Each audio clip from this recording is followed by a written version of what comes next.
When we were preparing for our great Hemisphere World's Fair here, that was in the spring of 1968, a survey we did, only 6% of the Fortune 500 CEOs had ever been to San Antonio.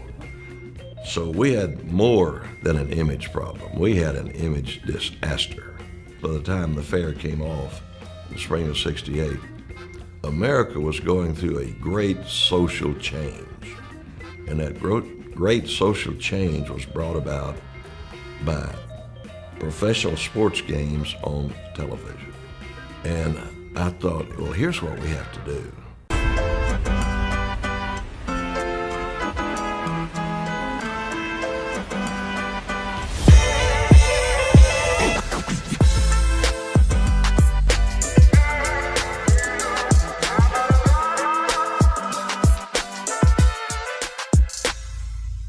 It is finale for pro basketball in Dallas, the American Basketball Association variety with the red, white, and blue ABA basketball.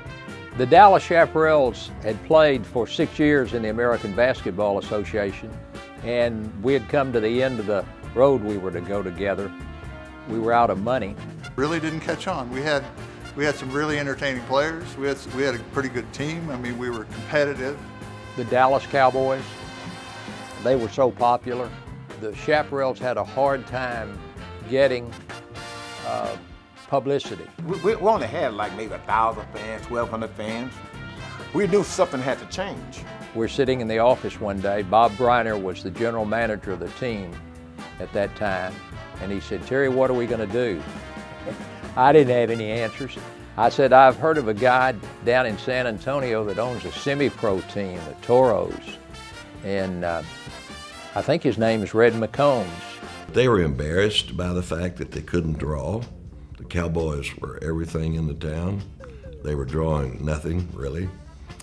Angelo Drossels had worked for me in my car business when I came to San Antonio, and we also had become very close friends.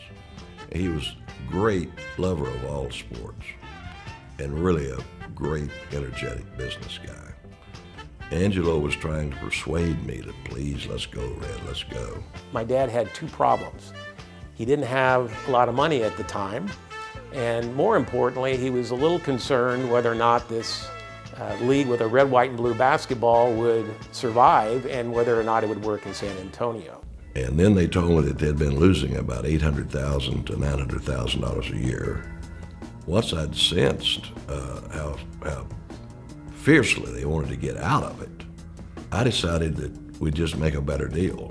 Deal making is my life. It always has been since I was 10 years old, still is.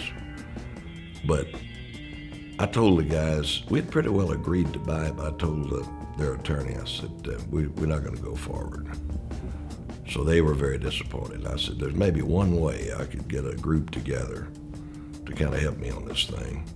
And that would be you guys lease us the team. Lease you the team. As I recall, the team was leased for $1, but they agreed to put up something like $400,000 for overhead money. Well, there's a lot of money this year, Red. Does this mean it is not a sound business investment? From a businessman standpoint, it is absolutely not a sound investment. Prior to the acquisition of the Chaparrals, my father, his professional experience at the time, he'd been a used car sales manager for Red McCombs, where we became very close friends. And he was a very successful stockbroker. And he was also a promoter of prize fights, of boxing matches. And so he would get a good card of fighters and rent a building, and as long as he could sell the concessions, he could make money. So that meant that we had to get the contract for the concessions. The Dallas Chaparrals were leased, came to San Antonio, and when he made his deal with the city to lease the Hemisphere Arena, he made sure that he had the concessions that he would manage and control as part of that deal. And that really was very important to the success of the Spurs in the early going. In the beginning, it could have only been considered a long shot to bring professional basketball to the city of San Antonio. But the dream and the opportunity blended together when the Dallas Chaparrals were purchased by a group of enterprising San Antonio businessmen. The Chaparrals disappeared, and the Spurs were born. There were a couple of players that did come down with the team. There was speculation about where the team was going. We knew it was going somewhere. Rhode Island was one of the places. San Antonio, obviously. First thing we found out was about half the players' agents started calling and saying, you got to trade my guy. Well, why are we going to trade him? We just got the team. But he's not going to play in San Antonio. So we had to do a little come to town and have fun for a few days, and you'll see what a great town we have. So we had to kind of sell that. And that was my first experience in San Antonio. There was a bunch of guys there. We stayed at the Wanderlust Motel. We got down here, and I love the city. The city was great. The fans were great. The fans really jumped on it. Being 6'11" is, I've made this joke before, it's kind of like walking around like a really pretty girl. Very, very lucky that we were able to come to San Antonio. We moved to San Antonio, and we had some good players, and it was, like I said, it was a new ball game. I don't think people knew what to do, to be honest with you. I think when the Spurs first moved here, first of all, everybody goes, who's the Chaparrals? And why are they in San Antonio? And one afternoon, everybody was sitting around trying to decide what they would call the team. And somehow the Spurs was the choice, even though the old Dallas baseball team had been called the Spurs. And the reason the black and silver became the colors for the Spurs, Jack Ankerson loved the Oakland Raiders, and they were black and silver, and so he imposed his will on us. And next thing you know, we're playing professional basketball in the ABA. That took some getting used to as well, because most everybody knew about the NBA, but now this is the ABA. But the immediate attraction was the three-point ball and different colors, and I think it really took the city by storm. The very beginning of the first season, we played a game on Halloween night, which is October. We're just getting started. And there were, I don't know, there might have been 2,500, 3,000 people there, I don't know. That game went to 2 or 3 overtimes. It was a really, really exciting game. And it's those kinds of games that people started talking about, and you sort of start building momentum. And it wasn't just that we won, it was that we were a really entertaining product, and we had some entertaining players.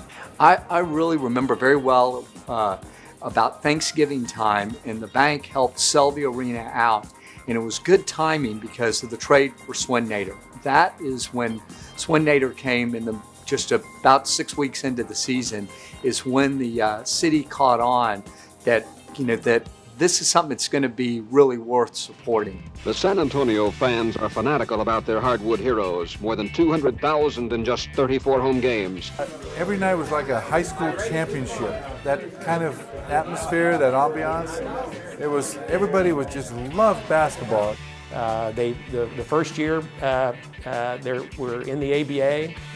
The crowds were great. They sold a lot of beer, and after that, they had to exercise their option to buy the team, and with the help of Red McCombs and 38 other investors, they exercised their option and bought the Spurs, or bought the Chaparrals, and the rest is history. Really, they have been the unsung heroes of this entire operation, because without them, we wouldn't have been able to do it. 2 men couldn't have done it. And 35 stockholders, and I really wish there was some way that we could give recognition to those 35 people that have put up their money without any thoughts of capital gains, but for civic purposes of trying to bring a team here. When they put their money up, it was a question of just throwing it in there and not expecting anything back. The main reason, probably, that I first went into it way back in ABA days when we rented the Dallas Chaparrals, was to bring some professional athletics to San Antonio. We were a major city without anything major. I remember saying in one of my broadcasts that long years from now, I may come to realize what I've been part of. And I think I do. But there were so many of us that benefited from San Antonio and the basketball team. We needed each other. We didn't have nowhere to go. San Antonio opened their arms and accepted us.